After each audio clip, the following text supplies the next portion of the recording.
جی ناظرین welcome back, ایک بار پھر آپ کو خوش آمدید کہتے ہیں. بات ہو رہی ہے جنرل کیانی کے ایکسٹینشن کے حوالے سے اور جمہوریت کے لیے وہ کتنے جمہوریت پسند ہیں، جمہوریت کے لیے خطرہ ہو سکتے ہیں یا نہیں ہو سکتے، اور ان کے ہوتے ہوئے پاکستان میں جمہوریت جو ہے وہ چلتی جائے گی، کیونکہ کہا یہی جا رہا ہے کہ پالیسیز کا تسلسل ہے. لیکن اکثر لوگ سوال اٹھاتے ہیں، جیسے ڈسکشن میں بھی یہ سامنے بات آئی، تو اس کے لیے پھر آپ چیف جسٹس صاحب کو بھی ایکسٹینشن دے سکتے ہیں. کل کو صدر زرداری صاحب بھی مانگ سکتے ہیں کہ وہ بھی پاکستان کے لیے لازم الملزوم ہے، تو ان کو بھی مزید ایکسٹینشن دینی چاہیے. کامران شفیع صاحب، ابھی آسمہ جہانگیر صاحبہ کی بھی آپ نے بات سنی، ڈاکٹر عائشہ صدیقہ صاحبہ کی بات سنی، جمہوریت اور کیانی صاحب لازم و ملزوم ہے، آپ کو ایسا لگ رہا ہے؟ نہیں، بالکل بھی نہیں، بالکل بھی نہیں. یہ جو آصف بی بی نے بات کی ہے، یہ میں آپ کو دکھانا چاہ رہا ہوں، اگر آپ دیکھنا چاہیں تو یہ میں نے یہ آتے ساتھ یہ لکھا تھا پوائنٹ، اور وہ یہ ہے کہ if Gilani had given a 3-year extension to a federal secretary, what would have happened.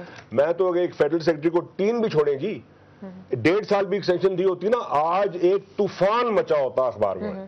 یہ سارے جو ٹاک شوز ہیں صرف اسی پہ، وہ جی گیلانی صاحب نے 2.5 سال 1.5 سال کی ایکسٹینشن دے دی فیڈرل سیکرٹری کو، فلانا ڈھمکا، یہ وہ. یہاں کچھ باتیں تو ہو رہی ہیں لیکن دھیمے دھیمے دھیمے دھیمے دھیمے دھیمے. دیکھیے سب سے بڑی بات یہ ہے کہ ایک، جیسے میں نے پہلے کہا، ایک فوج میں ایک ریزرو ہوتا ہے of officers of all ranks, especially generals in command rank. آپ ساتھ والا ملک دیکھ لیں، انڈیا دیکھ لیں، دیکھیے یہاں کہا جاتا ہے جی 1,00,000 آدمی لڑ رہا ہے فاٹا میں. ہاں ٹھیک ہے، 1,00,000 سے 1.5 بھی ہو سکتا ہے.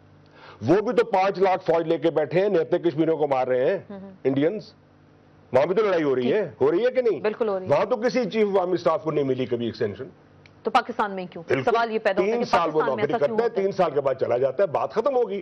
جمہوریت کے لیے بیسٹ یہی ہوتا، جو ہو گئی سو ہو گئی، اور یہ ان کی سوابدید تھی پرائم منسٹر کی اور پریزیڈنٹ کی، ہے یہ سوابدید.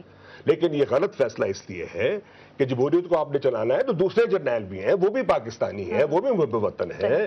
یعنی یہ کیا بات ہوئی کہ صرف کیانی صاحب کی میری بہت عزت ہے، ہم نے نوکری بھی اکٹھی کی ہے. بے نظیر کے جب وہ ڈپٹی سیکرٹری تھے، میں پریس سیکرٹری تھا، یہ وہاں یہ کرنل تھے، کافی جونیئر ہے میرے سے فوج میں، بٹ خیر. تو یہ اچھے آدمی ہیں، بڑے کرٹیس ہیں، بہت اچھے آدمی ہیں، اچھے جرنیل. بات اور بحث اس چیز پہ کر رہے ہیں کہ پرنسپل پہ ہوا، جو کچھ جس طریقے سے ایکسٹینڈ لیا گیا. شیخ صاحب، آپ اس چیز کو ویلکم کر رہے ہیں، آپ کہہ رہے ہیں کہ اچھا ہوا، دہشت گردی کی جنگ لڑ رہے ہیں اس وقت ہم، اس میں ضروری تھا جنرل کیانی صاحب کو رکھنا. لیکن ایک سوال پھر یہ پیدا ہوتا ہے، فوج کے اندر تو کافی کیپیبل لوگ موجود ہیں، اور ابھی یہ کہا جا رہا ہے کہ voice chief of army staff کی بھی ایک پوسٹ کریٹ کی جا رہی ہے. لیکن وہ اس صورت میں ہوتا ہے، آپ بھی ان حکومتوں میں رہے ہیں کہ جب ضیاء الحق تھے پریزیڈنٹ تھے، وہ چیف ایگزیکٹو بھی تھے، پھر ساتھ میں voice chief of army staff بھی تھا، جنرل مشرف کے ساتھ بھی تھا. اب کیوں ایسی پوسٹ کریٹ کی جا رہی ہے؟ میرا نہیں خیال کہ یہ کوئی اچھا آئیڈیا ہے. Vice chief of army staff اس وقت ہوتا ہے جس وقت کہ فوج کا سربراہ بھی چیف ایگزیکٹو ہو ملک کا، پریزیڈنٹ جو ہے وہ فوج کا سربراہ ہو. جس وقت چیف آف آرمی اسٹاف ملک میں نہیں ہوتے یا کہیں باہر ہوتے ہیں، جو سینئر کور کمانڈر ہوتا ہے وہ آرمی کو ہیڈ کرتا ہے ایز پر رول. یہ دونوں فوجی معاملات کو زیادہ ایکسپرٹ ہیں. میں پولیٹیکل آپ سے بات کرنا چاہتا ہوں، یہاں میں مار کھا جاؤں گا اس اینگل میں. سو میں as a political point of view سے آپ سے بات کرنا چاہتا ہوں کہ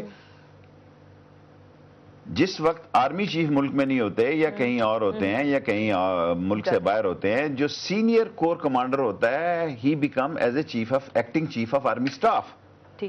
تھرڈلی آپ اس وقت کی لگی ہوئی ہیں کہ بھئی یہ ہے وہ ہے فلاں ہے، جس نے فیصلہ کیا اسے فون کریں، بلائیں سارے سیاسی پارٹی لیڈروں کو. کیا مذاق بنایا ہوا ہے آپ نے؟ ان سے تو رابطہ کریں گے. آپ نے مذاق بنایا ہوا ہے. لسن ٹو می، ایک پولیٹیکل پارٹی کو بلائیں جو کہے کہ یہ فیصلہ غلط ہے. ایک پولیٹیکل پارٹی کو بلائیں. کون بولے گا؟ ہاں تو بس ایسی میرا مطلب ہے آپ پھر ہم تو دیکھیں اس کے let me say because they are the champion of democracy. They are the people. دیکھیں انہوں نے کیا کیا، انہوں نے وہ کیا کہ پہلے دن جنرل بٹ کو انہوں نے کہا جی میں نے لگانا ہے، وہ راولہ کوٹ والے ہمارے جنرل کی نا جی، انہوں نے ڈی جی کہ ہم نے ضیاء الدین بٹ، نہیں جی بٹ صاحب کو تو انہوں نے لگایا نا، وہ جو آرمی نے جن کا ریکمینڈ کیا تھا، آزاد کشمیر والے ہمارے جو. No idea. چلیں آگے چلتے ہیں. سو دیکھیں نا سیاستدان بھی کیا کرتا ہے، مجبور ہوتا ہے سیاستدان. دیکھیں میری بات یہ ہے کہ اس وقت یہ کہنا کہ فلاں مجبور ہے فلاں نہیں ہے، آپ دیکھیں فل ان پروگرام کر رہی ہیں. مین مسئلہ یہ ساری پولیٹیکل پارٹی کے لیڈروں کو بلائیں، تاریخ درست کریں. سب پولیٹیکل پارٹی کے لیڈر کہیں گے یہ درست فیصلہ ہے، ٹھیک ہے. جن کو لوگوں نے ووٹ دے کے منتخب کیا اور جس کو اختیار دیا ہے یوسف رضا گیلانی کو کہ بھی وہ آئینی طور پر یہ حق رکھتا ہے کہ وہ یہ کر سکتا ہے. میری آرام میری اسمبلی میں آواز نہیں ہے. The people who matter they are in parliament. ان کی جہاں آپ کہہ رہے ہیں لیکن ایک آپ مجھ سے سوال کریں. دیکھیں میں صرف امریکن دیکھیں میری بات سنیں. اس وقت دیکھیں یہ باتیں ایسی امریکن نے کہا کہ کیری لوگر بل مت لو. دیکھیں نا قوم کے سامنے سچی بات کریں. امریکن یہاں آئے انہوں نے کہا مت لو, اتنے غیرت مند بن رہے ہو. کس نے کہا کیری لوگر بل کے پیسے لو؟ پیسے تو آپ چھوڑتے کوئی نہیں ہے, کہیں سے بھی ملے کوئی بھی. انہوں نے کہا کہ بھی مت لو, تم غیرت کھاؤ نہ لو تم. اصل مسئلہ دیکھیں لیکن ابھی بھی کس ہمیں نہیں ملی. یہ نااہلی ہے, یہ گورنمنٹ کی نااہلی ہے. فرینڈز نیٹ پاکستان نے 0/01 پیڈی پینی نہیں دی آپ کو. لیکن دنیا میں زندہ رہنے کے جو اس وقت حالات اور واقعات ہیں, جس جگہ آپ کھڑے ہیں, دیکھیں نا ہم تو تینوں آدمی پارلیمنٹ میں نہیں ہیں.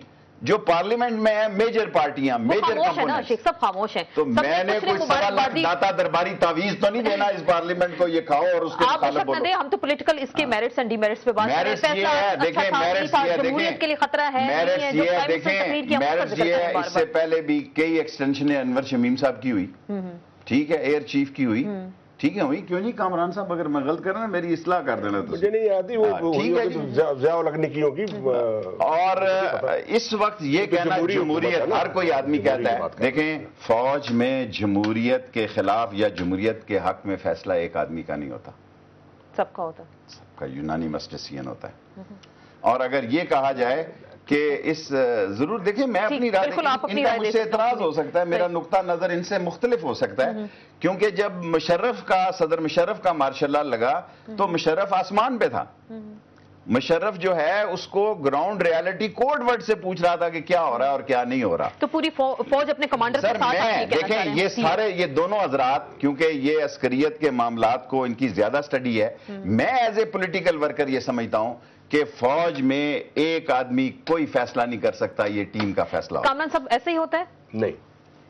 نہیں ہم فوج میں کہتے ہیں وہ کرتے تو ہیں کمانڈر کانفرنس, جنرلی وہ کہتے ہیں یس یس 3 بیگس. اس کے لیے کہتے ہیں کہ لڑنے مرنے کے لیے تیار ہو جاتے ہیں, اپنا کمانڈر کا حکم ہوتا ہے. دیکھیے اور یہ شکر ہے خدا کا کہ یہ جو فوج ہے, یہ میں لفظ بھول گیا, what is the English word, Romney, کہ ایک ہی اس کا لیڈر ہے. نہیں تو ہم بولیویا کی طرح 4 بریگیڈ جس میں ہوتے ہیں, لڑ رہے ہوتے ہیں, کوز آئے دن ہو رہے ہوتے ہیں وغیرہ, یا کوئی کو صرف جو کمانڈر ان چیف یا سی او ایس کو کرتا ہے وہ سکسیڈ کرتا ہے. نیچے میں نے کہی وہ جمل حسین نے ٹرائی کیا, فلانوں نے کیا, یہ وہ کبھی وہ شکر ہے کہ وہ کبھی کام نہیں کیا. شکر ہے کہ یہ جو چیف عوامی سٹاف ہے وہ ایک ڈسپلن فوج ہے اور وہ اس کو کنٹرول کرتا ہے. اسی مزید ہم کنٹینیو کریں گے, بریک لینی ہمیں بات ہو رہی ہے جنرل کیانی کے ایکسٹینشن کے حوالے سے. کیا فیصلہ کیونکہ ہو گیا, نوٹیفیکیشن بھی جاری ہو گیا, اوور آل تمام تر صورتحال کو ہم اینالائز کر رہے ہیں کہ کیا جنرل کیانی صاحب جمہوریت کے لیے بہتر ہیں, لازم و ملزوم ہیں, جمہوریت کو کبھی ان سے خطرہ ہو سکتا ہے یا نہیں ہو سکتا. بہت سارے اہم پوائنٹس ہیں, انہی کو ڈسکس کریں گے لیکن ایک بریک کے بعد.